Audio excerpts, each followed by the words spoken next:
Hello viewers, ladies and gentleman, दर्शकों, आज एक बड़ा ही महत्वपूर्ण दिन है मेरे लिए। और विन लाइफ लाइक वॉरियर की अगली कड़ी में आज जिस शख्सियत से मैं मिलने वाला हूं, आप पहचानेंगे उनको, आप जानेंगे उनको, आप समझेंगे उनको। And as a part of my mission and vision, how to unhook your life and win life like a warrior. जिंदगी को योद्धा की तरह जियो, न कि एक कायरता की तरह। और जिंदगी जीने के लिए जरूरी नहीं है कि आपको हमेशा बैटल फील्ड में जाके ही लड़ाई लड़नी है तभी आप जी सकते हो। आप अपने अंदर के जो डेमंस हैं, अपने अंदर के जो राक्षस हैं, उनको मारना बहुत जरूरी है। और वो राक्षस हैं जैसे कि आपके सेल्फ लिमिटिंग बिलीफ्स हैं, आपकी इग्नोरेंस है, आपके नेगेटिव थॉट्स हैं, और आपके सेल्फ सैबोटेजिंग ट्रेट्स हैं। उनको मारना बहुत जरूरी है। तो उसी कड़ी में आज मेरे साथ जो वॉरियर हैं, जो एक्चुअल में वॉरियर हैं, जिंदगी के भी वॉरियर हैं, बैटलफील्ड के भी वॉरियर हैं, और जिन्होंने ऐसे काम करके दिखाए हैं जिससे आपको बहुत कुछ सीखने को मिल सकता है। और वॉरियर मैंने नाम क्यों रखा है इस प्रोग्राम का और शो का, कि अनहुक your past and win life like a warrior. मतलब कि आपका जो पीछे गुजर गया उसको भूल के आगे का अभी आप अपनी जिंदगी को एक योद्धा की तरह जिए। ऐसे काम कीजिए जिससे कि एक योद्धा करता है। और डरिए मत, जिंदगी की परेशानियों से, चैलेंजेस से डरिए मत, उनको अपफ्रंट फेस कीजिए और उन चैलेंजेस को जीत के फिर आगे बढ़िए। वॉरियर में जो डब्ल्यू है उसका मेरा मतलब है विनिंग माइंडसेट। आपका माइंडसेट विनिंग, जीतने वाला होना चाहिए। जो ए है वो है एटीट्यूड, आपका ग्रेटिट्यूड वाला होना चाहिए। जिन लोगों की वजह से आज हम यहां हैं उनको ग्रेटफुल होना चाहिए। आर जो है रिमूव द क्लटर। जो आपके आसपास जो क्लटर है, जो आपको डिस्टर्ब करते हैं, जो फालतू की चीजें, उनको दूर कीजिए। वो फिजिकल क्लटर हो सकता है, वो डिजिटल क्लटर हो सकता है, वो गलत सोच हो सकती है, उन सब से दूर हो जाए। दूसरा जो आ रहा है, री इन्वेंट योर सेल्फ। जब आप इन सब तीनों चीजों को कर लेंगे, विनिंग माइंडसेट है, एटीट्यूड आपका पॉजिटिव है, और क्लटर हटा देंगे, तो आप री इन्वेंट, नए आदमी बन के निकलेंगे। देन आई से है कि आप ऐसे काम कीजिए जिससे आप इंस्पायर करो लोगों को और आपसे भी लोग इंस्पायर हो। एंड देन दूसरा जो ओ लेटर है, उसका मतलब है ओवरकम प्रोक्रेस्टिनेशन। बातों को, कामों को टालो मत, जो जब आ रहा है उसको तुरंत कीजिएगा। प्रोक्रेस्टिनेशन दूर करोगे तो जिंदगी में आप आगे बढ़ोगे। एंड फाइनली जब लास्ट में ये सारी स्टेप्स जब आपने कर लिया तो रीप द रिवार्ड्स, आप जिंदगी को एक बेहतर तरीके से जी सकते हो।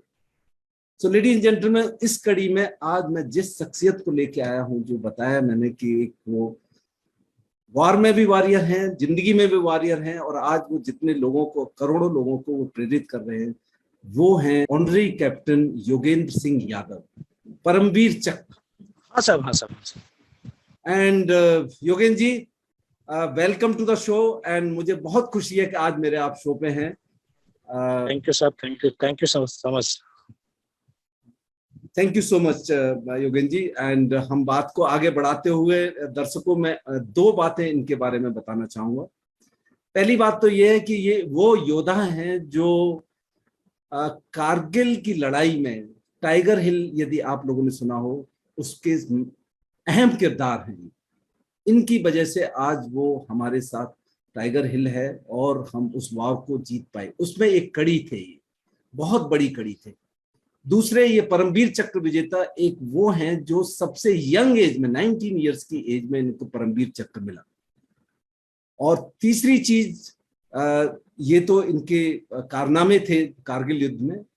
उसके साथ साथ ये कौन बनेगा करोड़पति पे अमिताभ बच्चन के साथ आए थे, जिन्होंने लाखों लोगों को इंस्पायर किया।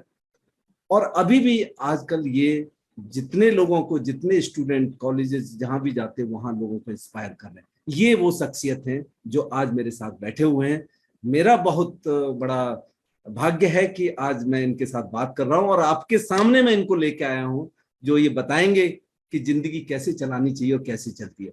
तो योगेंद्र जी, सबसे पहले I would like to know कि आप अपने बचपन के बारे में और आप अपने गांव या घर के बारे में थोड़ा सा बताइए, जिससे लोगों को पता चले कि वीर पुरुष कहाँ से निकल के आते हैं।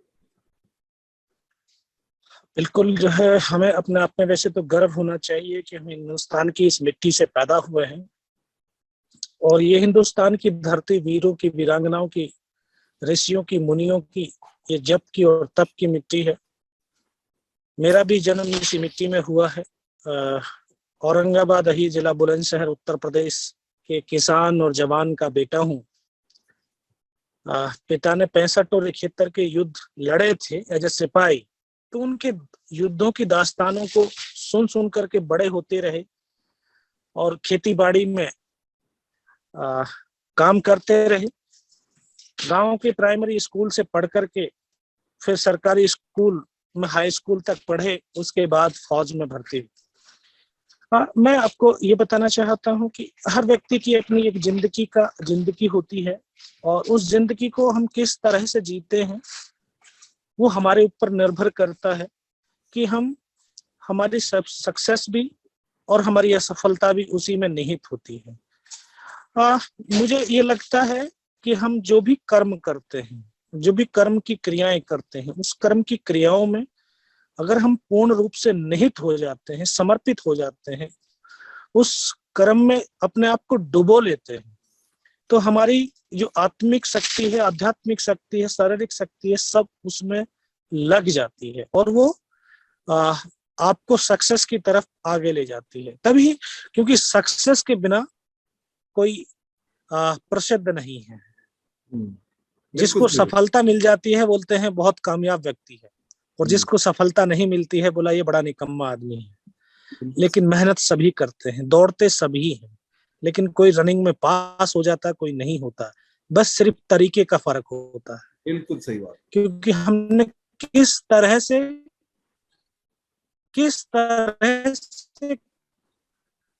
रास्ते पे हम दौड़ रहे हैं वो हमें समझना होगा। और जानता हूँ कि मुझे भी पिता के पदचिन्हों पे चल करके राष्ट्र की सेवा करनी है। जो हमारे अवचेतन मस्तिष्क इसमें आप जिस चीज को बैठा लोगे, हमारा शरीर उसी प्रकार की हार्मोन्स को पैदा करना शुरू कर देता है, और हमारी शरीर की बॉडी लैंग्वेज भी उसकी तरह से बनती चली जाती है। तो वो योगेंद्र साहब, आपकी थोड़ा स्पीच जो है ना कट रही है, थोड़ा सा स्पीच कट रहा है। सिग्नल ठीक है क्या? मुझे लगता है साहब वहाँ थोड़ा सा सिग्नल का इशू लग रहा है मोबाइल का। सब थोड़ा सा नेटवर्क। कोई बात नहीं, कोई बात नहीं साहब। साहब आपने सही बताया कि बेसिकली कर्मों के ऊपर डिपेंड करता है। मेहनत तो सभी करते हैं, लेकिन कर्म आप किस डायरेक्शन में करते हैं उसके ऊपर डिपेंड करता है कि सक्सेस किसको मिलती है और किसको नहीं मिलती है। और जो आपने अपनी जिंदगी में प्रूव भी किया है, और मैं आपसे पूरी तरह सहमत हूं, मेरे दर्शक भी इस बात से सहमत होंगे। साहब दूसरी चीज ये बताइए साहब, जैसे आपने बताया कि आपके पिताजी भी आर्मी में थे और उन्होंने 1962 और 71 के वॉर में भी शायद लड़ाई में हिस्सा लिया था। तो साहब क्या आपको वहां से ही प्रेरणा मिली कि आपको भी आर्मी में जाना है, या कुछ और रीजन था? नहीं, बिल्कुल साहब जो है, क्योंकि बच्चे की जो प्रथम पाठशाला उसका घर ही होता है, और माँ बाप का जो हाव भाव, विचार हैं, जो सोच है, वो बच्चे के ऊपर बहुत हद तक प्रभाव डालती है। और साथ ही साथ जो हमारा पाठ्यक्रम है, पाठ्यक्रम है उसमें जो जब बच्चे स्कूल के अंदर ये थोड़ा डिस्कनेक्ट हो रहा है, मेरी वजह से तो नहीं हो रहा ना? पता नहीं कैसे हो रहा है। चलो कोई बात नहीं, कोई बात नहीं, कोई बात नहीं। we'll continue. That is the army way of working. तो बिल्कुल साहब, माँ बाप तो प्रथम पाठशाला होते हैं। इसमें कोई शक नहीं। और माँ और बाप के जो भाव और भावनाएं हैं, उनकी जो कार्यशैली है, उसका प्रभाव बच्चे के ऊपर बहुत ज्यादा पड़ता है। बिल्कुल। और साथ ही साथ जो हम स्कूल के अंदर जो पाठ्यक्रम पढ़ते हैं, तो उसका भी एक मानसिक रूप से बहुत ज्यादा प्रभाव नहीं, कोई हमारे। कोई शक नहीं है साहब। पाठ्यक्रम के साथ साथ जो आपके टीचर्स रहे हैं उनका भी बहुत असर होता है। हाँ सर। तो जिस तरह का आपके साथ में एक संगत बनती चली जाती है, जिससे आप जुड़ते हुए चले जाते हैं, उनकी एनर्जी हमारे शरीर के अंदर प्रवेश करती चली जाती है, और उसी प्रकार से फिर हमारा नेचर बनना शुरू हो जाता है। वही मेरे साथ हुआ था, क्योंकि मैं स्कूल के अंदर था तो टीचरों से प्रभावित हुआ, घर में तो माँ बाप से प्रभावित हुए, फिर एक किसान का बेटा था तो हुआ, क्योंकि मिट्टी भी बहुत ज्यादा प्रभावित करती है। बिल्कुल बिल्कुल बिल्कुल बिल्कुल। तो जो जो जो आपका वातावरण है, जिनके बीच में आप रहते हो, आपके माता पिता है, स्कूल है, किताबें हैं, सब कुछ प्रभावित करता है। एंड उसी का है कारण कि आप एक बड़े बहुत बड़े वॉरियर और योद्धा बन के निकले। इनफैक्ट आपने जो किताबों की बात की, मुझे याद आता है योगेंद्र जी, क्योंकि मैं भी यूपी बोर्ड से पढ़ा हूं, और मैं भी उसी तरह के प्राइमरी स्कूल से जहां तख्ती लेके जाते थे, कलम बिल्कुल दिखता होता था। और बिल्कुल लेकिन टीचर्स बड़े इंस्पायरिंग होते थे, जो उस टाइम के गुरुजी थे बड़े इंस्पायरिंग होते थे। बिल्कुल सर। तो एक कहानी मुझे याद है जो अब्दुल हमीद की हम पढ़ते थे। बिल्कुल सर, बिल्कुल ठीक है, मैंने भी जिसमें, या आपने भी उसको पढ़ा होगा क्योंकि यूपी बोर्ड का तो सिलेबस एक ही है, हाँ और जी वो सर। शायद चौथी पांचवी क्लास में होती थी हिंदी में।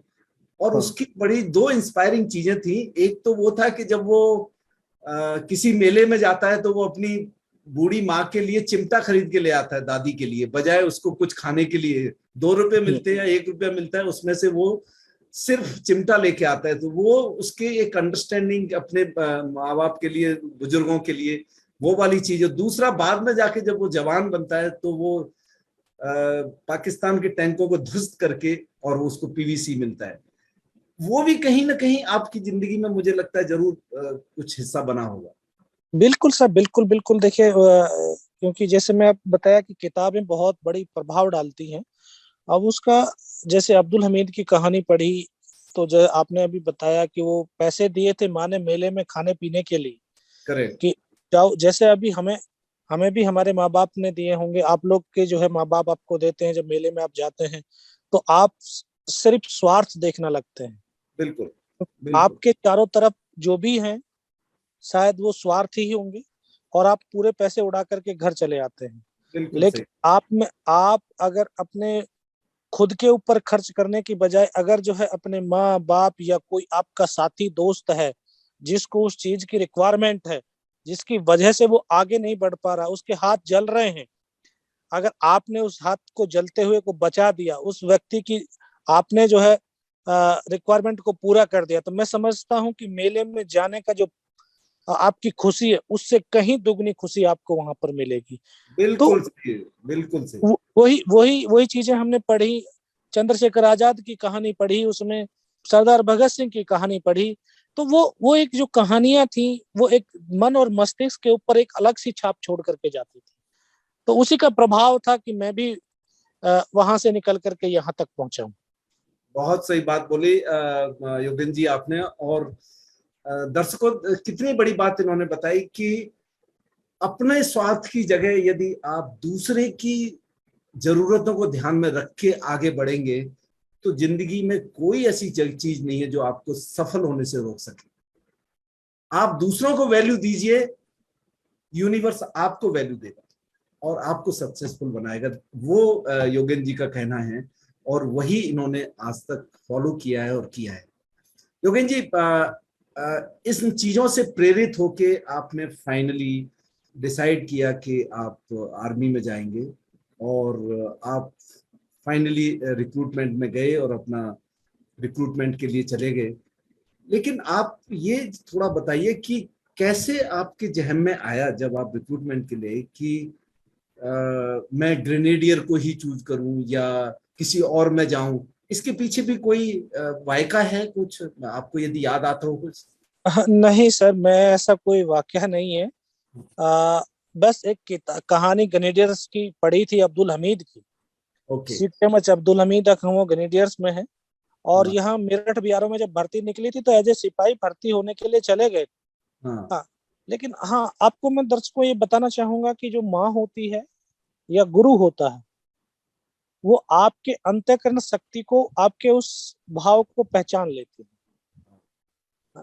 तो मेरा भाई मेरे से पहले भर्ती हो गया था, 1.5 साल पहले। ओके, तो ओके, क्या करके मुझे बोला कि यार भर्ती है अभी अक्टूबर में, देख ले। तो मेरे मन में था कि नहीं, अभी इंटर कर लेता हूँ, उसके बाद मैं भर्ती देखूंगा। ओके, ओके, ओके, उन्होंने बोला कि नहीं नहीं, एक बार जाकर के देख के आजा, कौन सा पहली भर्ती में भर्ती हो जाएगा। तो ओके, तो माँ ने बोला नहीं नहीं, ये पहली बार जाएगा तो पहली बार में ही सेलेक्ट हो जाए। ओके।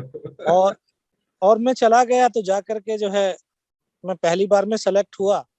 आ, जब पूरे जो है लगभग 250-300 बंदे को जो है सिलेक्शन हुआ था उस टाइम पे, तो हाँ, अलग अलग, क्योंकि वहां तो पूछ करके तो रेजिमेंट दी नहीं जाती। करेक्ट, बिल्कुल सही। तो उसमें 21 जो लड़के थे, हमको बोला कि आप गनेडियर में जाना ओके। है। अभी गनेडियर है कहाँ, सेंटर कहाँ है, कुछ नहीं पता। नेचुरली। बोला आपको कोई, जो हमारे वहाँ जो भर्ती अफसर थे कर्नल आर के सिंह, हम्म। बस उन्होंने शाम को बोला कि आप एक सामान्य से असामान्य हो गए, हाँ, क्योंकि आप जो है देश की रक्षा के लिए एक सैनिक के रूप में जो है आपको चुन लिया गया है। हाँ। और सैनिक कभी झुकता नहीं, झुकाता है, और हारता नहीं, हराता है। यस, यस, हाँ, यस, यस। और अभी आपने जो है वहां जाना है। तो इस सर, बस परमात्मा शायद वहां लेकर के जाना चाहता बिल्कुल, होगा। बिल्कुल, बिल्कुल, और बिल्कुल। तो इसलिए वहां हम चले गए सर, ग्रेनेडियर में पहुंचे। वहां पहुंचने के बाद, क्योंकि एक 1857 से मेरठ तो एक बड़ा प्रसिद्ध रहा, हाँ, बिल्कुल, क्रांतिकारियों का क्षेत्र है। बिल्कुल, बिल्कुल, बिल्कुल। तो वहां पहुंचे तो बोला कहाँ से आए, मेरठ बीआरओ से। अरे ये तो कट्टे के और बंदूकें लेके आए हूँ, इनका पहले सामान चेक करो। बड़े, ये तो बड़े क्रांतिकारी होते हैं। नहीं तो इसका ग्रेनेडियर का सेंटर मेरठ में है? नहीं सर, जबलपुर में था, वहां ओके, से भेजा गया जबलपुर। ओके। तो जबलपुर पहुंचे तो सब जबलपुर में ये पूरा सब चेकिंग वेकिंग हुआ। और फिर जब जाकर के हमने वहां पढ़ा, हाँ। अब्दुल हमीद, यस, चार yes, Singh parade ground. Yes, एक चीज है कि जिस इन्वायरमेंट में आप जहाँ रहते हो, वहाँ की संस्कृति, वहाँ की जो जो कल्चर है, यस। जो उसके गुण भी उस वातावरण में समाहित हो जाते हैं, उन व्यक्तियों बिल्कुल, के अंदर भी समाहित हो जाते हैं। करेक्ट। और आप जैसे परिवेश में रहोगे, वैसे ही परिवेश में आपको वैसी ही शिक्षा का जो है आपको मिलनी शुरू हो जाएगी। तो वहाँ जो एक, चूंकि ग्रेनेडियर्स का एक नाम था, करेक्ट। तो उन्होंने जो वहाँ पे इंस्ट्रक्टर थे, उनका भी एक अपना एक जुनून था, अपना एक रुतबा था, अपने हाँ। एक क्षमता थी, कौशल था, कि यस। अपने नए ग्रेनेडियर्स तैयार करने हैं। तो उसी मानक दंड पे होने चाहिए, उन्हीं उन्हीं ऊंचाइयों पे पहुंचने चाहिए जैसे बिल्कुल। अब्दुल पहुंचा था। तो नहीं, नहीं, उस बिल्कुल, बिल्कुल। योगेश जी, आपने जो कुछ बातें जो बोली, मैं थोड़ा सा रिकैपिचुलेट करूंगा व्यूअर्स के लिए। दर्शकों, पहली बात देखो, योगेश जी ने जो कितनी बढ़िया बोली कि इनके जो रिक्रूटिंग अफसर थे, द मोमेंट ये सेलेक्ट हो गए, उनको बोला कि आप ऑर्डिनरी से एक्स्ट्रा ऑर्डिनरी हो गए। आपने यूनिफॉर्म जिस दिन धारण कर ली, आप ऑर्डिनरी साधारण आदमी नहीं है, अब आप असाधारण एक सोल्जर बन गए। और सोल्जर की जो जिम्मेदारी है, वो एक भारत माता को रक्षा करने की जिम्मेदारी होती है। पहला लेसन इनको वहां दिया, और इन्होंने वो बड़ी अच्छी से गांठ बांध दिया उस बात को। फिर योगेन जी एक ऐसी यूनिट में पहुंचे कि जिसका नाम है, अभी योगेन जी ने यही बताया कि जिसका नाम है और उसकी एक कल्चर है, और उस कल्चर के हिसाब से इनको रहना है। तो आपको इंफॉर्मेशन के लिए बता दूं, ये वो यूनिट है जिसमें 2 पीवीसी, 2 अशोक चक्र और 2 वीर चक्र, 4 वीर चक्र, और भी बहुत कुछ होगा। योगेन जी आगे बताइए। तो बिल्कुल, क्योंकि जैसा आपका इन्वायरमेंट होता है, जैसे आपके जो है एक मापदंड होता है, उसी तरह से आपको तैयार किया जाता है। तो हमें, हमारे इंस्ट्रक्टर ने उसी प्रकार से हमें तैयार किया 9 महीने तक। देखिए, जब आप तैयार होते हैं, तैयार किसके लिए हो रहे हैं? किसी एक संस्था के लिए, किसी एक मिशन के लिए, किसी एक लक्ष्य के लिए आपको तैयार किया जा रहा है। तो आप ये एक संस्था का लक्ष्य था कि उसको किस तरह से वहां अपने लक्ष्य को प्राप्त करना है, उसका एक मिशन था।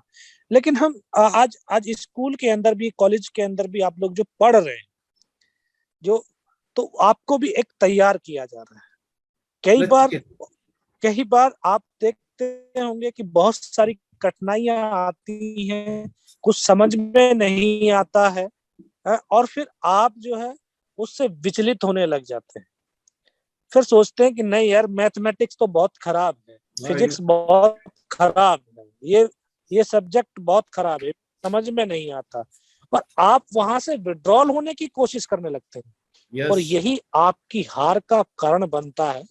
और यही कि हिंदुस्तान का, चाहे बेटा हो या बेटी हो, चाहे बहनें हो या भाई हो, कि वो पीछे नहीं हटता है, बल्कि उस आने वाली परिस्थिति का मुकाबला करता है। और मैं आपको बता दूं कि जितना जीवन में जितना बड़ा संघर्ष होगा, उतनी बड़ी आपको सफलता भी मिलेगी। बहुत सही बात है। अब हर संस्था का अपना एक गोल होता है, क्योंकि हम भारतीय सेना में, और भारतीय सेना का अपना एक गोल है कि 130 करोड़ हिंदुस्तानियों को हर हाल में सुरक्षित रखना है। तो उस सुरक्षित रखने के लिए उसको, सोल्जर को इतनी कठिनाइयों से गुजारते हैं ताकि उसकी मेंटल स्ट्रेंथ और फिजिकल स्ट्रेंथ इतनी हाई लेवल हो जाए कि कितनी से बड़ी मुसीबत क्यों ना आ जाए, लेकिन वो अपना मानसिक संतुलन ना खो करके, बल्कि अपनी आने वाली चुनौती का सामना करे और उसका विध्वंस करके और राष्ट्र को सुरक्षित रख सके।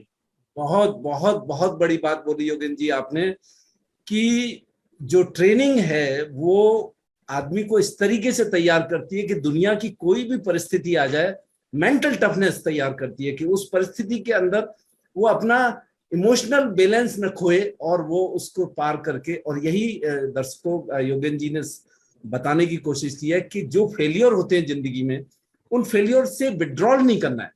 विड्रॉल एक बड़ा भारी भरकम शब्द है, जो आर्मी में भी विड्रॉल होता है। कौन सी आर्मी विड्रॉल करती है? जो हार जाती है। लेकिन हिंदुस्तान की आर्मी कभी विड्रॉल नहीं करती, कभी हारती नहीं।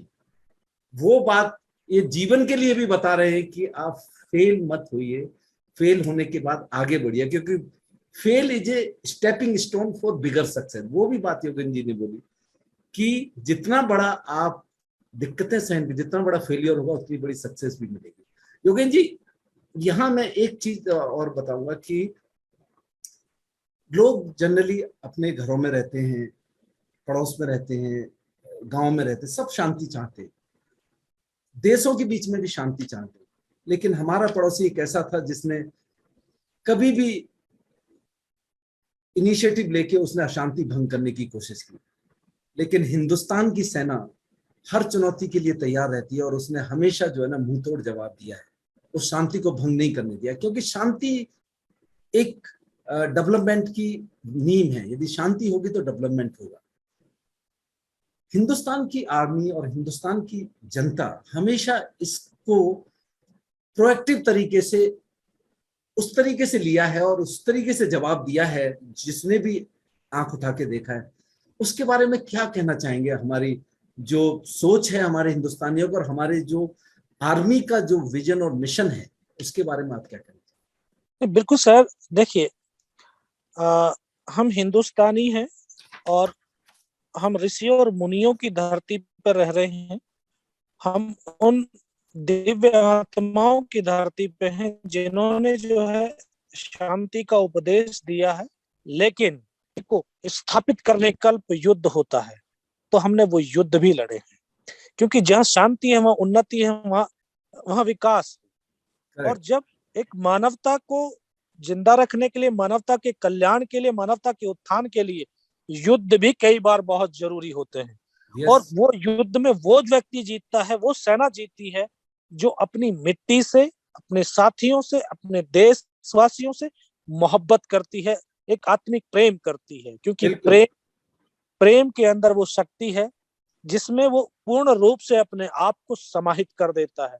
ये क्योंकि हम धरती को अपनी माँ बोलते हैं और माँ अपने बेटों को पूर्ण रूप से नौछावर करने के लिए तैयार होती है।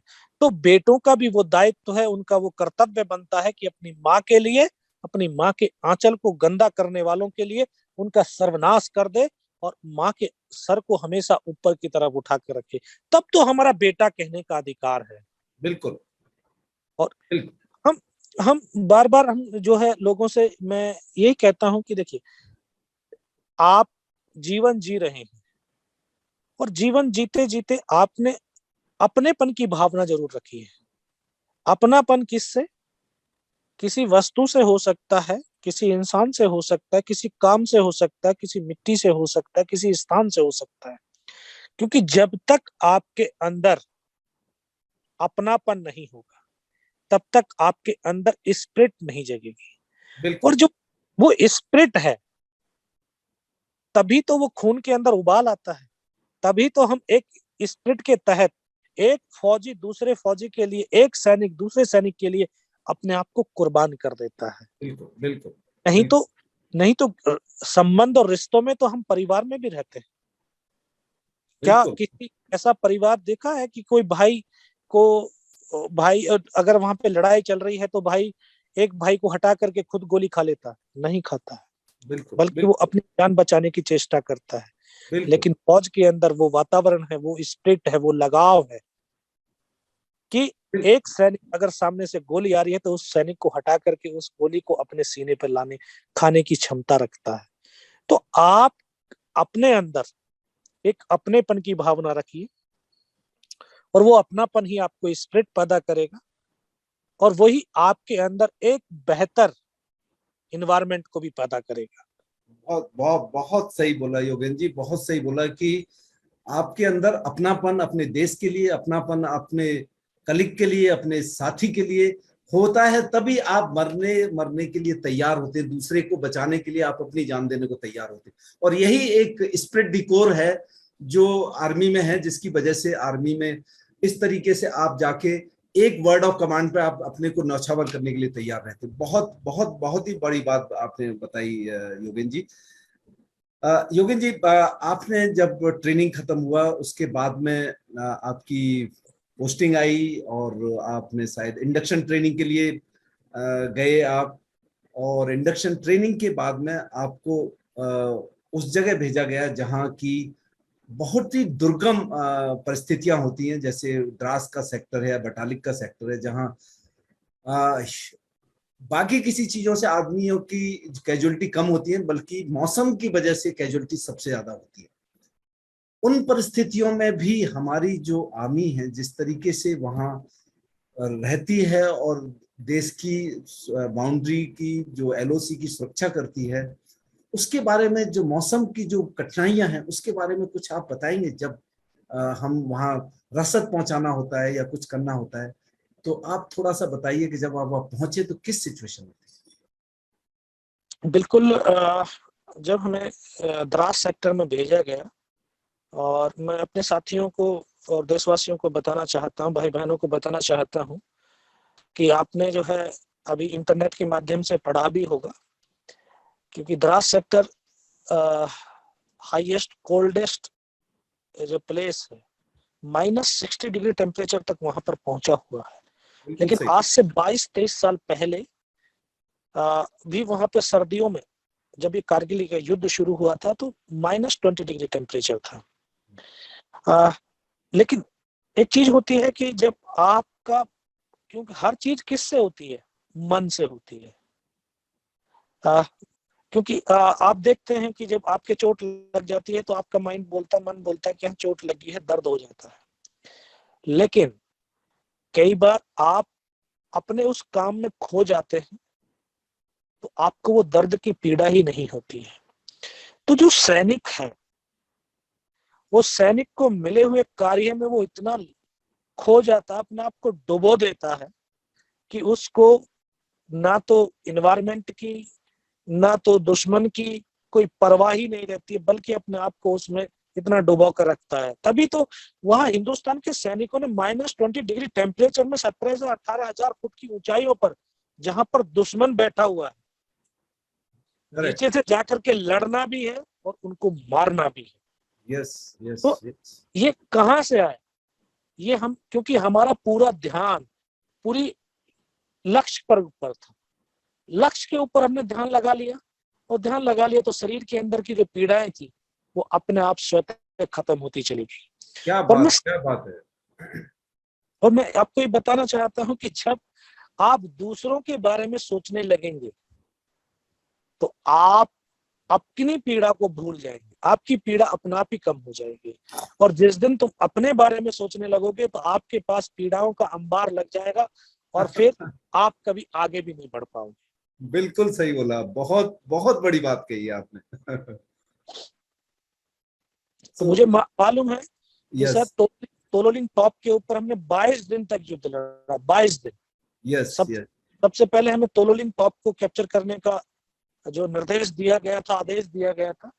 और ये एक और भी चीज है, क्योंकि जीवन एक निर्धारित है, परमात्मा ने उसकी एक प्लानिंग की हुई है कि आपको कहाँ कब किससे मिलना है और क्या काम करना है। ठीक उसी उसी अगर दृष्टांत से अगर हम देखें तो हमारा जो कमांडिंग ऑफिसर होता है वो भी एक प्लानिंग करता है कि हम इस युद्ध को किस तरह से जीत सकते हैं। तो वो पूरी प्लानिंग करने के बाद जब युद्ध शुरू हुआ तो 22 दिन तक उस युद्ध में 2 ऑफिसर, 2 जूनियर कमीशन ऑफिसर और 21 जवानों को हमने खोया। तब जाकर के सेकंड राजरिफ और 18 ग्रेनेडियर्स 12 जून 1999 को पहली सफलता के रूप में वो तोलोलिंग टॉप प्राप्त किया। बहुत बिल्कुल बिल्कुल सही बोला आपने। आई थिंक सबसे ज्यादा लॉस योगेंद्र जी इसी में हुआ था। जी सर। या एंड जो आपने बताई कि उसके जो कमांडिंग ऑफिसर थे उस टाइम रविंद्रन थे, नाम था रविंद्र, कर्नल रविंद्रन। हाँ, सेकंड राजरिफ के कर्नल रविंद्रन थे सर। हाँ। और हमारे battalion commander colonel Kushal Chand Thakur. Colonel Ravindra अभी रिसेंटली साहब एक्सपायर हुए शायद, उनका मैसेज ढूंढ सर। हाँ सर, पिछले साल। या सो इनफैक्ट मैं Yogendra ji, just for information, immediately after Kargil war I was posted there. मैं वहाँ खुम्बाथांग में था। ओके। तो मैंने ये सारा सेक्टर द्रास और टोलोलिंग और बटालिंग देखा है कि कितनी दुर्गम पहाड़ियां हैं। ये 90 डिग्री की चट्टाने हैं, 90 डिग्री की चट्टाने हैं जिनको आपको मतलब लड़ाई तो छोड़ो, केवल टच करने से उस टेम्परेचर में आपकी इंजरी हो सकती है, चट्टानों को टच करने से। सो मैं थोड़ा सा आप बताइए कि ये जो ट्रोलोलिंग वाला जो बैटल था, इसके बारे में थोड़ा सा, जो वीरता लोगों की, थोड़ा सा बताइए लोगों। बिल्कुल सर। जो क्योंकि मैं जैसा अभी को बता रहा कि प्लानिंग कैसे की जाती है। प्लानिंग होती है कि जब इंफॉर्मेशन मिलती है ना, जिस तरह की इंफॉर्मेशन होगी उसी तरह की आपकी प्लानिंग भी होगी। तो शुरुआती जो इंफॉर्मेशन थी, यहाँ पर टेररिस्ट हैं, 4-5 टेररिस्ट हैं और हिंदुस्तान की फौज, और उसमें हम भी शामिल थे, 18 ग्रेनेडियर्स। तो टेररिस्ट के बरखिलाफ तो कश्मीर वैली के अंदर हम काम कर ही रहे थे। तो उनकी टैक्टिक्स का पता था हमें, उनकी जो है ना एक्टिविटी का पता था, उनकी कार्यशैली का पता था। तो उसी तरह की हमने प्लानिंग किया था। उसी प्लानिंग के तहत वहां पर जो है लड़ाई शुरू हुई थी। वो सबसे बड़ी दिक्कत ये थी कि वो हाइट्स पर बैठा हुआ था, दूर से दूर देख करके हमको आसानी से बर्बाद भी कर सकता था। लोगों के जहन के अंदर बहुत चीजें चलती हैं, बड़ी नेगेटिविटी चलती है। बोलते हैं कि फौजी है तो मरने के लिए है। मैं आपको ये बताना चाहता हूँ, फौजी जो है मरने के लिए नहीं बल्कि मारने के लिए है, मारने के लिए और जीने के लिए है। जीने के लिए है साहब। आपको जिंदा रखेगा, सुरक्षित तभी रखेगा जब वो खुद जिंदा रहे। जिंदा रहे, बिल्कुल। तो फौज, तो हमने एक अपनी प्लानिंग किया कि अंधेरे के सहारा लिया और अंधेरे के सहारे में जो है ऊपर चढ़ना शुरू किया। फिर उन्होंने फायरिंग शुरू कर दी है, क्योंकि पहाड़ियों पर चढ़ने के कोई अनेक रास्ते तो होते नहीं, कहीं से एक रास्ते को बनाया जाता है। फौज इसमें माहिर है, फौज ने अपना एक रास्ता बनाया और उसके ऊपर जब फायरिंग शुरू हुआ तो एक ये चीजें, आप जो है जब सिविल में काम करते हैं तो अचानक से कोई एकदम से इतनी बड़ी परेशानी आ जाती है तो फिर आपका माइंड काम करना बंद कर देता है। लेकिन फौज के अंदर क्योंकि ट्रेनिंग और वातावरण ऐसा होता है कि जैसे ही कठिनाई आई, जैसे ही चुनौती आई, आपका वो मिशन फेल होने वाला है, हम तुरंत दूसरी प्लानिंग बना करके उस मिशन की सफलता में लग जाते हैं। तो तभी कमांडिंग ऑफिसर ने बोला नहीं, इधर से नहीं चढ़ सकते तो हम इधर से चढ़ें। तो क्योंकि दुश्मन को अगर मारना है, पहाड़ी क्षेत्र के अंदर, तो मल्टीपल अटैक करने पड़ेंगे, फेजेस में अटैक कर, तो फिर अटैक फेजेस में अटैक करने शुरू हुए।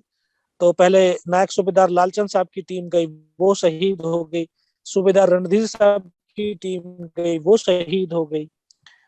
और फिर मेजर राजेश अधिकारी साहब की टीम गई, वो शहीद हो गई।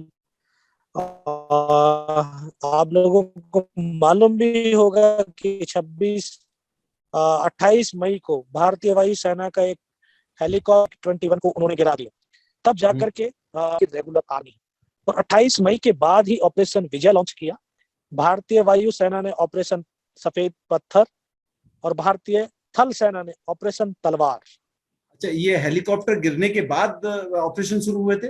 यस सर, ये ऑपरेशन तभी शुरू हुए थे। ओके। तो तीनों सेनाओं, क्योंकि तीनों सेनाएं जो भारतीय सेनाओं के 3 अंग हैं, और ये अगर हम इसको अंग देखते हैं तो लगता है कि यार ये शिव का त्रिशूल है। ये वो त्रिशूल है जहां पर चलता है और आज तक जब चला है इसने विजय ही प्राप्त करी। एब्सोल्युटली कोई शक नहीं है उसमें।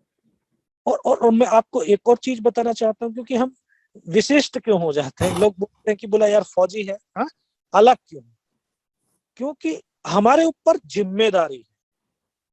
फौज ही क्यों बोलते हैं, बोला सीआरपीएफ है, बीएसएफ है, सीआईएसएफ है, ये पैरामिलिट्री फोर्सेस हैं, ये भी तो फोर्सेस है भाई। सेना एक अलग है, क्योंकि सेना राष्ट्र की सुरक्षा की अंतिम पंक्ति का अंतिम स्तंभ है, इसके बाद कुछ नहीं।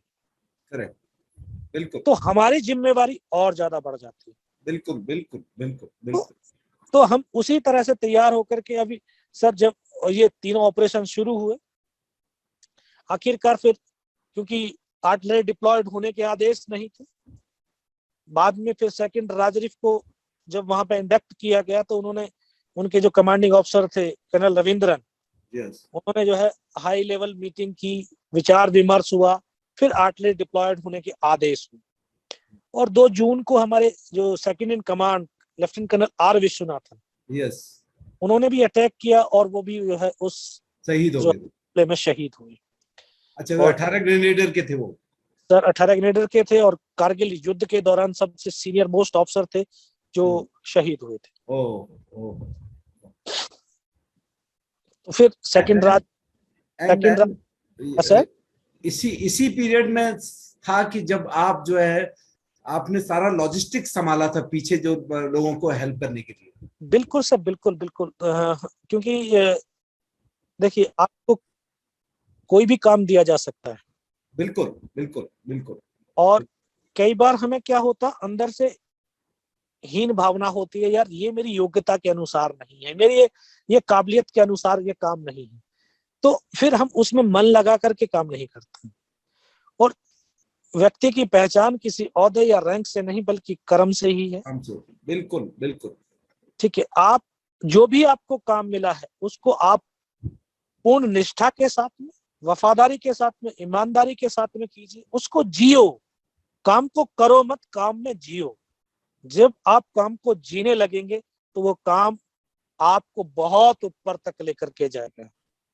मैं जिंदगी भर दर्शकों में ये बात यहाँ बता देता हूँ कि योगेंद्र जी इस बात को इतनी इंपॉर्टेंस क्यों दे रहे हैं कि शुरू में योगेंद्र जी लॉजिस्टिक सप्लाई को मेंटेन करने की जिम्मेवारी थी और इन्होंने उस काम को इतना बखूबी, बिकॉज माउंटेन्स में यदि लॉजिस्टिक्स नहीं है तो कोई लड़ाई नहीं लड़ सकता है। पीछे से रसद पहुंचाना सबसे बड़ी, लॉजिस्टिक्स में खाना पीना ही नहीं आता है, उसमें अम्युनिशन आता है, उसमें वेपन्स आते हैं, सब कुछ आता है।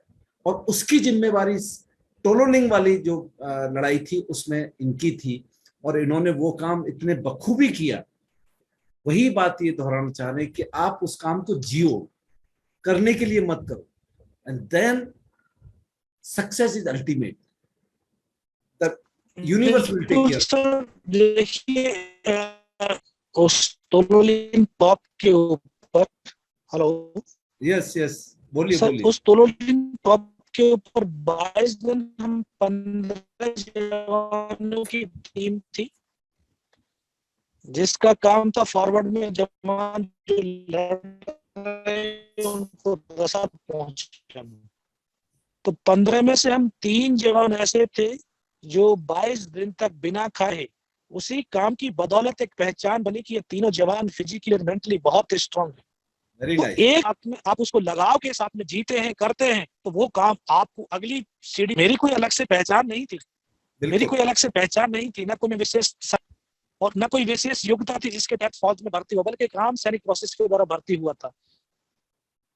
लेकिन एक काम मिला, उस काम को एक लगन के साथ में, एक निष्ठा के साथ में किया और जिया, और उसी काम से हमारी पहचान बनी कि फिजिकली मेंटली बहुत स्ट्रांग है।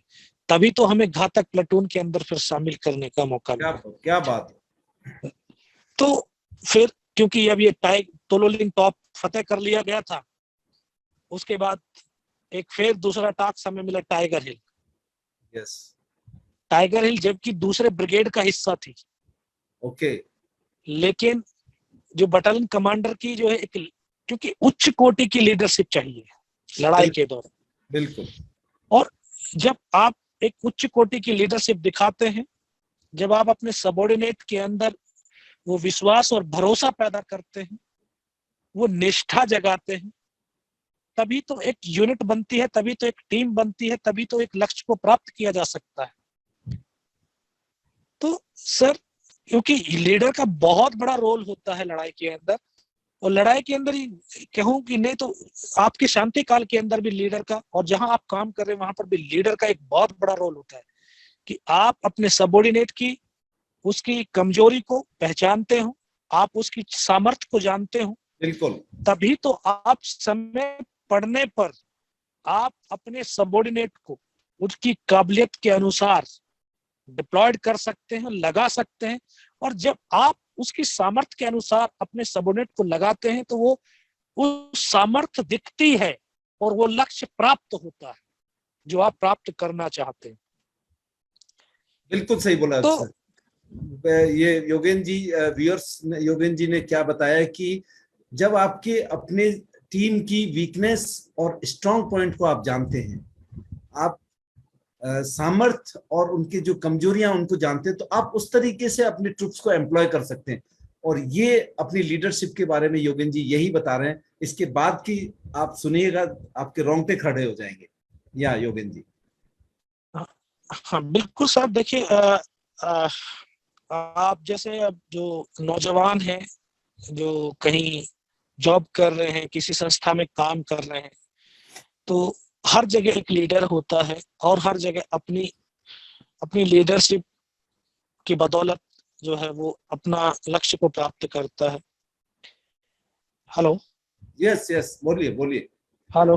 बोलिए बोलिए। आवाज आ रही है ना सर? हाँ, आवाज आ रही है, आवाज आ रही है, आप बोलते रहिए। हाँ, तो सर हम जब तक अपने उन टीम की कमजोरी को उसको नहीं समझेंगे, क्योंकि आपके द्वारा चुने हुए व्यक्ति नहीं होंगे आपके पास जो मिलेंगे, वो किसी न किसी ऑर्गेनाइजेशन के द्वारा चुने हुए व्यक्ति होंगे, उन्हीं व्यक्तियों से आपने काम कराना है। बिल्कुल। और काम कराने के लिए आपके पास टैक्टिस का होना बहुत जरूरी है, टैक्ट का होना बहुत जरूरी है। बिल्कुल। और जब आपके अंदर वो टैक्ट के जो गुण आ जाएंगे, तभी आप हर व्यक्ति से उसकी क्षमता से भी बढ़कर के काम ले सकते हैं। बिल्कुल सही बात। कई बार लीडरशिप इसलिए फेल हो जाती है क्योंकि वो अपना लोगों से वो काम कराना चाहते हैं जो उसकी सामर्थ्य नहीं है, क्योंकि 5 उंगली बराबर नहीं होती है, सबके पास एक जैसे गुण नहीं होते हैं। तो हमें उन गुणों को पहचानना है। अब जब टाइगर हिल के ऊपर जब युद्ध के लिए जाने लगे तो एक घातक प्लेटून बनी थी। घातक प्लेटून के अंदर बटालियन कमांडर ने वो चीजें चुन करके उस घातक प्लेटून के अंदर शामिल किए, क्योंकि दोस्तों जोश तो होता है सभी के अंदर, लेकिन जोश के साथ में होश रखना भी बहुत जरूरी होता है। बिल्कुल, बहुत सही बात है। तो सर जब ये टीम का गठन हुआ तो उसमें जो है कुछ नए जवान, कुछ पुराने जवान, ताकि एक अनुभव भी हो, एक जोश भी हो, एक जुनून भी हो। उस तरह से करके टाइगर हिल को जो है ये घातक प्लाटून बनाए टाइगर हिल के लिए। और मुझे याद है कि टाइगर हिल की ऊंचाई 17,000 फीट थी, जिस पर चढ़ना बड़ा असंभव सा प्रतीत होता था। दुश्मन का भारी गोलाबारी चल रहा है, बम्बारमेंट चल रहा है, दुश्मन दूर से दूर हमें देख करके हमें आसानी से बर्बाद कर सकता है। अब दुश्मन से बचते हुए दुश्मन को सरप्राइज भी करना है, मौसम के मार से भी लड़ना है। साथियों, रात भर चलते थे, दिन भर पत्थरों में छिपे रहते थे। तो 2 रात और 1 दिन हमें उस पहाड़ी पर चढ़ने में लगा, और तीसरी रात का वो मंजर आज ही मेरी आंखों के सामने ऐसे दरसता है, शायद वो कल की ही तो बात है। सही बात। मुझे याद है कि यह सुबह का वक्त था, बिल्कुल 90 डिग्री की चट्टान जिस पर हम सिर्फ रस्सियों के सहारे चढ़ सकते थे, बाकी चढ़ना असंभव था। तो वहां से जब रस्सियां फेंकी, रस्सियों से चढ़ने लगे, क्योंकि मैं उस टीम का उस समय नंबर 1 जवान था, स्काउट नंबर 1 था। ओके। तो चढ़ रहे हैं, जब एक सेना चलेगी, एक टीम चलेगी, एक टुकड़ी चलेगी, तो आवाज तो लाजमी, आवाज होना लाजमी, पत्थर भी फिसलेंगे, उनकी भी आहट होनी लाजमी है। अब अंधेरे की वजह से नहीं दिखाई दिया कि दोनों तरफ उनके बंकर हैं। तो शायद जब हमारी आवाज हुई तो उन्होंने एकदम से, उनको लगा कि यहाँ तक फौज पहुंच गई है, इंडियन आर्मी आ गई है, उन्होंने दोनों तरफ से फायर खोल दिया और हमारा रास्ता कट ऑफ हो गया। केवल 7 जवान हम ऊपर पहुंच पाए। एंड टोटल कितने होते हैं साहब? 30 जवान? नहीं सब 21 जवान घातक प्लेटून के अंदर। 21 जवान और एक अफसर। एक ऑफिसर, एक जूनियर कमिश्नर। ओके, आप शुरू रखिए साहब, बोलिए साहब।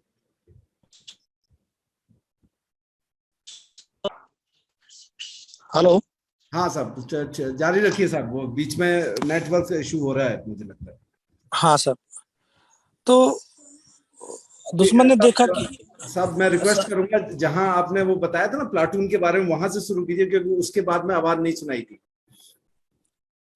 हाँ तो सब जैसे हम रस्सियों के सहारे ऊपर चढ़ रहे थे, तो दुश्मन ने अचानक से एकदम से फायर खोल दिया सर। ओके। और हम केवल 7 जवान ऊपर चढ़ पाए, बाकी को चढ़ने ही नहीं दिया। ओके।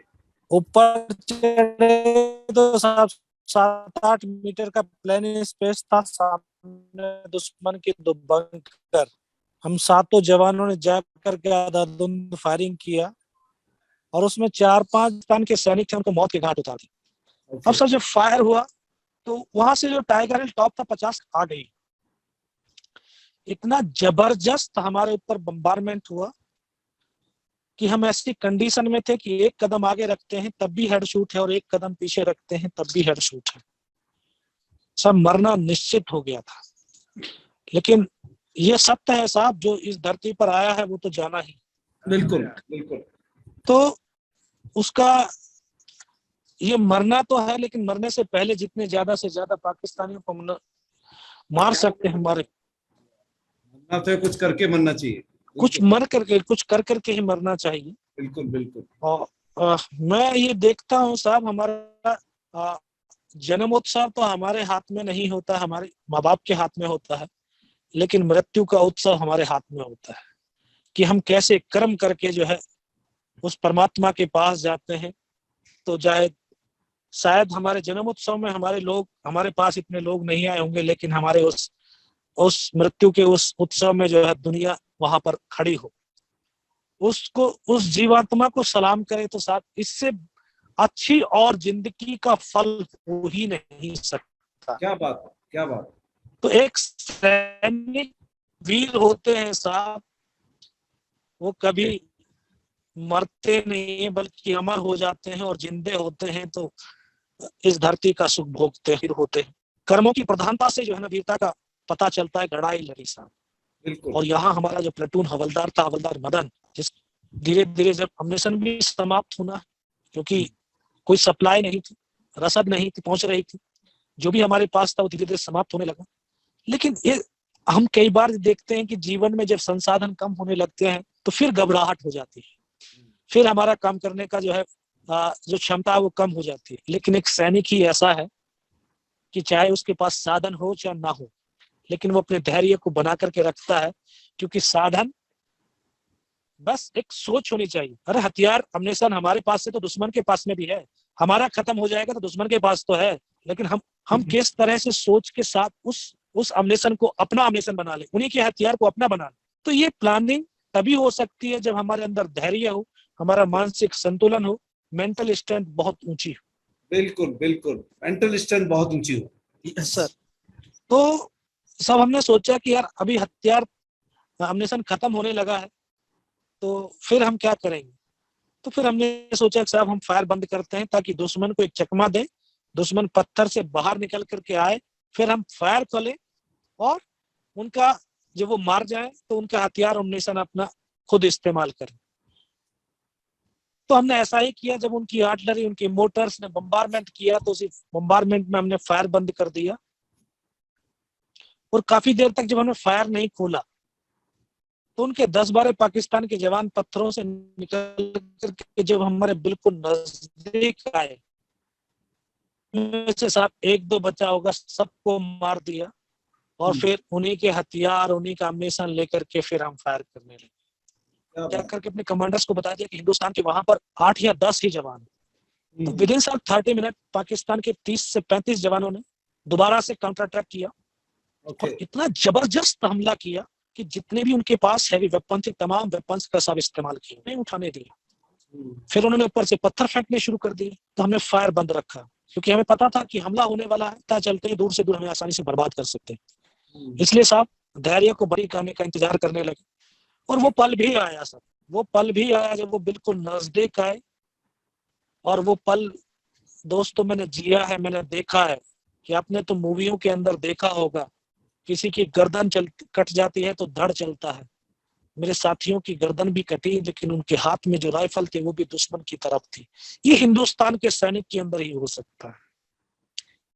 मैंने उन पलों को जिया है कि जब मेरे एक एक साथी एक एक करके मेरे से जुदा होते चले गए, मां भारती के लिए अपने लहू का हर कतरा बहाते चले गए।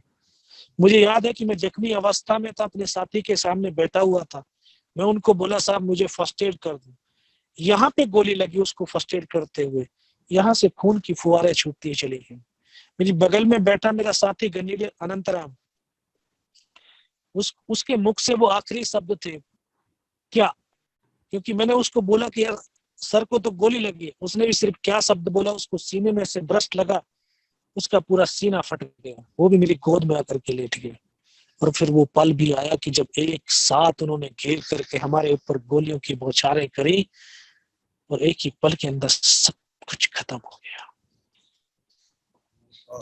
मेरे तमाम साथी शहीद हो गए थे, मैं भी उनकी तरफ से मर चुका था। फिर उनके कमांडर ने आकर के एक एक को रीचेक किया, इनमें से कोई जिंदा तो नहीं है। आकर के जब गोलियां मार देते थे, जवानों की डेड बॉडी ऐसे उछलती थी ऊपर की तरफ। तो उसने जब मेरी बाजू में, मेरे पैर में 2 जगह पे गोली मारी, मैं भी देख रहा हूँ कि धुआं निकल रहा है, लेकिन उस गोली की पीड़ा को चुपचाप पड़ा सहता रहा। उनको यकीन हो गया कि इनमें से कोई जिंदा नहीं है। उसके बाद जो अमानवीय क्रूरताएं उन्होंने शुरू करी, हमारे जवानों की बॉडियों के अंदर पत्थर मारने शुरू करे, लात की ठोकरें मारने लगे, गालियां देने लगे। मैं सब कुछ पड़ा सहता रहा, सुनता रहा। करूं भी तो करूं क्या, अब विवश था, लेकिन अपने आप को उस परमात्मा को सुपर्द कर चुका था कि अब वही कुछ करेगा। और ये सत्य है, अगर आप निष्ठा के साथ में, किसी भाव के साथ में आप अपने आप को किसी के लिए समर्पित कर देते हैं पूर्ण रूप से, तो वही भगवान के जो है शक्ति, भगवान की लीला दिखनी शुरू हो जाती है। मैं तो अपने आप को न्यौछावर कर दिया था कि आप ही हैं जो भी हैं, लेकिन मन के अंदर फिर उसी विश्वास जगाया कि अगर इसने सर और सीने में गोली नहीं मारी, चाहे मेरा हाथ पैर दोनों ही काट करके ले जाए, उफ तक नहीं करूंगा और मैं जिंदा भी रहूंगा। क्या बात, क्या बात। और वो उसी विश्वास की बदौलत आज आपके सम्मुख भी हूं मैं। यस, बिल्कुल सही बात। साहब फिर उन्होंने, हमारा नीचे एक पोस्ट था, डेल्टा कंपनी का एमएमजी पोस्ट था, उस पोस्ट के ऊपर टाइगर हिल की बगल में मस्को वैली थी जहां उनका बेस कैंप था। उनको मैसेज दिया कि हिंदुस्तान का जो एमएमजी पोस्ट है इसके ऊपर हमला कर। तो जैसे ही आवाज मैंने सुनी तो मुझे लगा यार आज तो मेरी पूरी टीम खत्म हो जाए। तब सब एक ही प्रार्थना ऊपर वाले से यही करी कि मुझे जिंदा रख दे, कि मैं अपने साथियों तक सूचना पहुंचा सकूं। चुपचाप पड़ा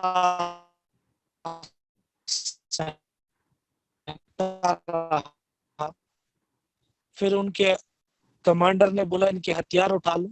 वो उसके पाकिस्तान के जवान आकर के हमारे जवानों की बॉडियों में फिर गोलियां मारने लगे। एक जवान हथियार उठाने लगा, उसी रोटेशन से फिर भी मेरी बाजू में पैर में गोली मारी। और जब एक कदम आगे चला तो शायद उसको पता नहीं क्या आभास हुआ होगा, उसने मेरे सीने की तरफ जब राइफल करी तो तब मुझे लगा यार अब नहीं बचूंगा। लेकिन कहते हैं कि जाको राखे साइयां मर सके ना कोई। बिल्कुल और बिल्कुल। इस देश को भारत माँ बोलते हैं, ऐसे ही नहीं बोलते। ये कंकर और मिट्टी की वीरता, शौर्य और पराक्रम को कभी दफन नहीं होने देती है, लेकिन किसी न किसी एक को जरूर माध्यम चुनती है। और मैं कृतज्ञ हूँ इस माँ भारती का कि मुझे चुना इसलिए कि उसके बेटों ने जो शौर्य वीरता को दुनिया तक पहुंचा सकूं।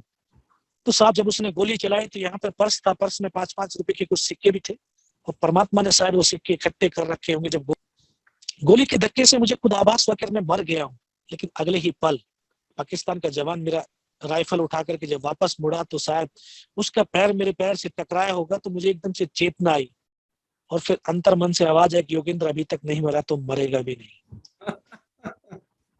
अब मेरे पास एक हैंड ग्रेनेड था साहब, मैंने अपना हैंड ग्रेनेड निकाला, उसके ऊपर ऐसे फेंक दिया।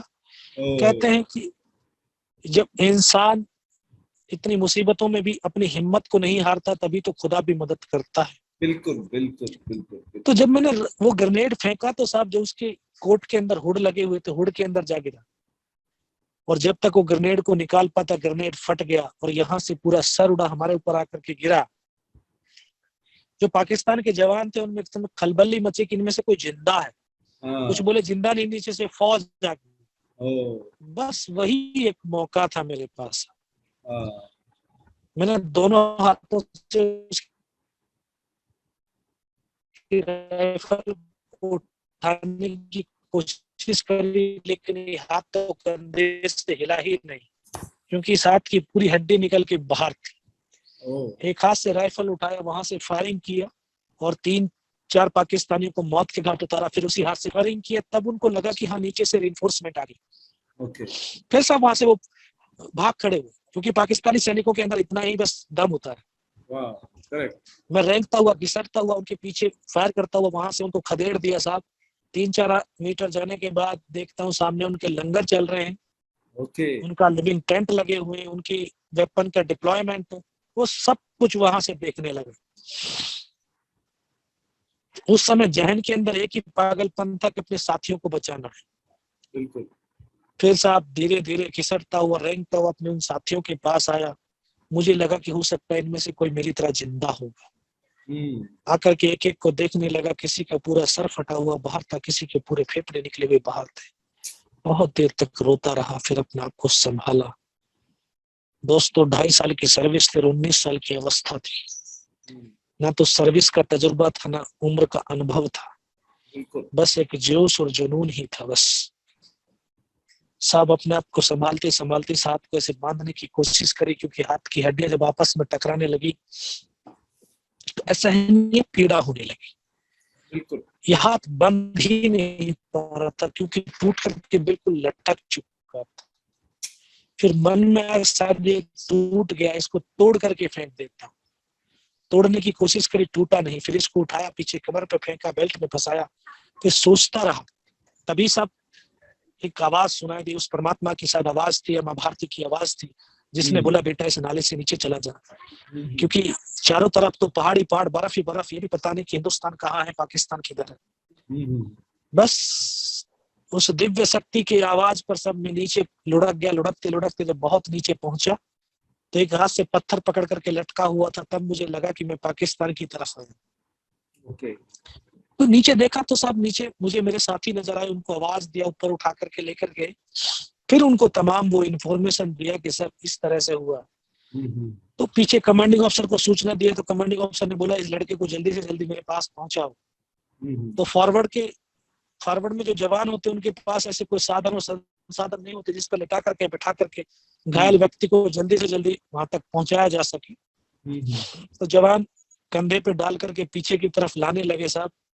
फर्स्ट एड तो हुआ था, लेकिन इतना खून बह चुका था कि जब तक कमांडिंग ऑफिसर के पास पहुंचा शाम हो गई थी और इतना खून भी निकल चुका था कि दिखाई देना बिल्कुल बंद हो गया था। तो उन्होंने बोला बेटा मेरे को पहचानता मैं कौन हूँ? मैं कहा साहब आवाज सुनाई दे रही है।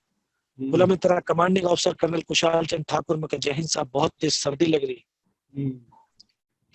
फिर उन्होंने अपने टेंट के अंदर लिटाया, 3-4 स्टॉप जलवाए, थोड़ी सी गर्मी महसूस हुई। डॉक्टर आया, उसने ग्लूकोज की बोतल पिलाई, थोड़ी सी और एनर्जी सी महसूस हुई। तब उन्होंने बोला बेटा कुछ बता सकता? हाँ सब बता सकता। तब ऊपर का तमाम घटनाक्रम, तमाम इंफॉर्मेशन उनको दिया। और लास्ट में बोलते हैं बेटा जवान की रिक्वायरमेंट क्या है? साहब जवान की रिक्वायरमेंट अमृतसर और फील्ड पट्टी की है, खाने के लिए नहीं चाहिए साहब। 72 घंटे से भी ज्यादा का समय हो गया था।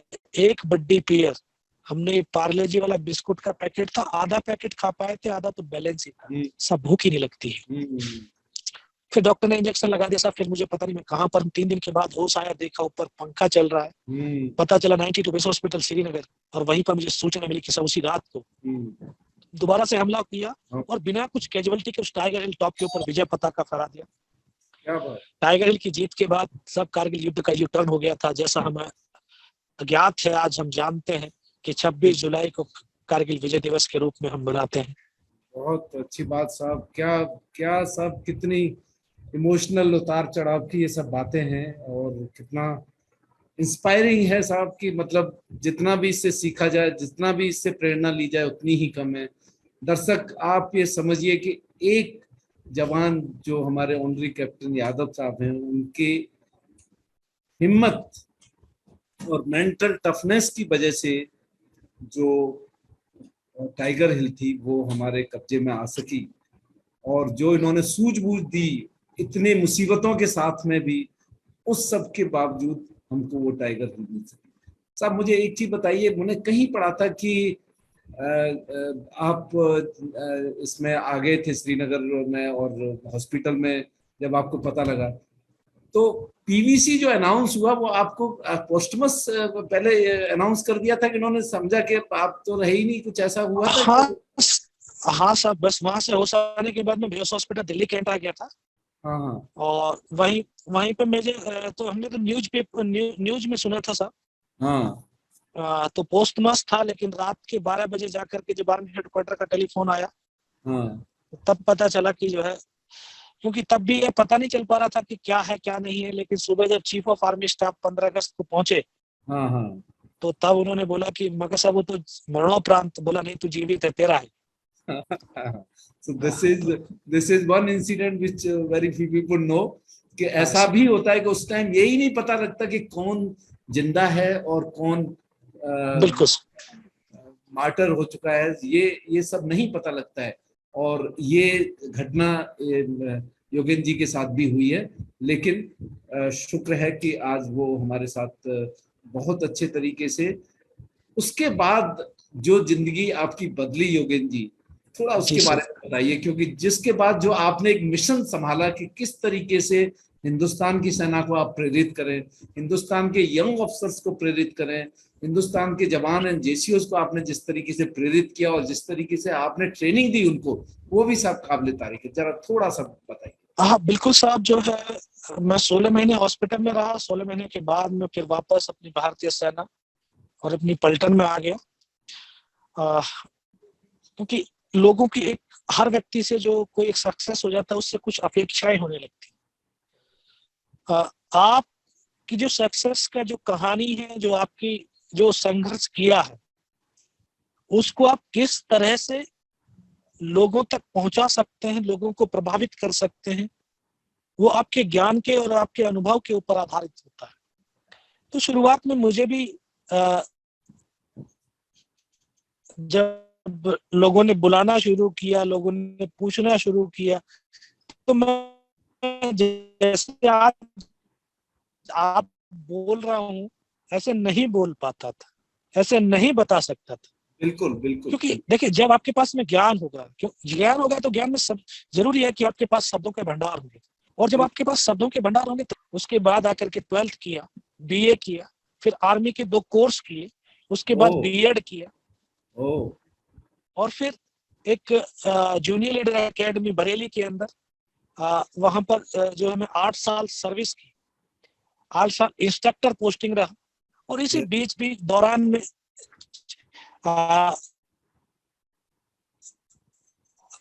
चलता रहा, और आईआईटी, आईआईएम, यूनिवर्सिटी, कॉलेज, मैंने जाने की जो है इच्छा जाहिर करी, हर जगह गया। क्योंकि हम किताबों से और स्कूलों से तो सीखते ही हैं, लेकिन हम आस पड़ोस से भी बहुत कुछ सीखते हैं, इन्वायरमेंट से बहुत कुछ सीखते हैं। जब जितने ज्यादा लोगों से हम मिलते हैं तो उन लोगों की हेलो, हाँ बोलिए सर, बोलिए। मैं 25 साल 5 महीने 5 दिन की नौकरी करके सेवा निवृत्त हुआ हूँ, लेकिन कर्तव्य निवृत्त नहीं हुआ हूँ। नहीं नहीं, बिल्कुल बिल्कुल, कर्तव्य तो आप अभी निभा रहे हैं, ये कर्तव्य तो है। और हर एक व्यक्ति किसी संस्था में जब रहता है तो उसका एक दायित्व और कर्तव्य बनता है कि वो अपने राष्ट्र के लिए अपने दायित्वों का निर्वाह करता रहे। नेट ने थोड़ा सा गड़बड़ किया है, बट हाँ, बहुत अच्छा योगेन जी। अभी आप मुझे सिर्फ हमारी जो युवा पीढ़ी है, जो हमारे दर्शक हैं, हमारे जो श्रोता हैं, उनके लिए कुछ 2 शब्द बताइए कि जिंदगी किस तरीके से जीनी चाहिए, और ये छोटी मोटी जो चीजें हैं, मुसीबतें, उनसे नहीं परवाह करना चाहिए। आदमी को इतना मेंटली टफ होना चाहिए कि पहाड़ भी आ जाए उसको भी मूव कर दे। आप बिल्कुल साहब, जो है जीवन ही संघर्षों का नाम है। और हम एक इंसान उस पहाड़ से गिरे पत्थर की समान है, जो पानी के साथ बहता हुआ चलता है। कोई पानी के थपेड़ों को खा करके बिखर जाता है तो वो रेतो बन जाता है, लेकिन कोई थपेड़ों को सहते सहते सहते सहते इतना चिकना बन जाता है जो संकर बन जाता है। तो हमें हमें हमें थपेड़ों की मार से कभी घबराना नहीं है, क्योंकि हम अपने जीवन की मूर्ति को, अपने जीवन के व्यक्तित्व को खुद ही अपने हाथ, छेनी और हथौड़ों से अपने आप ही उसको घड़ सकते हैं, उसको बना सकते हैं कि हम किस तरह। और छेनी और हथौड़ों की मार जब चलती है तो दर्द तो होगा, लेकिन उस दर्द को सहन जो कर पाएगा वही एक सुंदर सी मूर्ति के रूप में निखर करके आएगा, और जो मूर्ति बनती है वो पूजनीय होती है। तो आप अपने व्यक्तित्व को किस मूर्ति में आप बनाना चाहते हैं, वो आपके हाथ में है। क्या बात है योगेन जी। बस यही कहूंगा कि ये सांसों के तराने हिंद का नवगान गाएगा, हमारा शौर्य ध्वज लेकर वो चंद्रयान गाएगा, हमारे प्राण माता भारती के पग समर्पित हैं, हमारे लहू का हर कतरा हिंदुस्तान गाएगा, हिंदुस्तान गाएगा। जय हिंद, जय भारत। थैंक यू योगेन जी। इतना व्यूअर्स, अभी आपने योगेन जी को सुना, इतना सुंदर तरीके से उन्होंने अपनी पूरी कहानी बताई। आई एम सॉरी कि नेटवर्क की वजह से थोड़ा सा डिस्टरबेंस रहा, बीच बीच में काफी डिस्टरबेंस रहा है, लेकिन योगेन जी एक वो शख्सियत है हमारे जिनकी प्रेरणा पीढ़ियों तक हम सबको मिलती रहे। So viewers, thank you so much.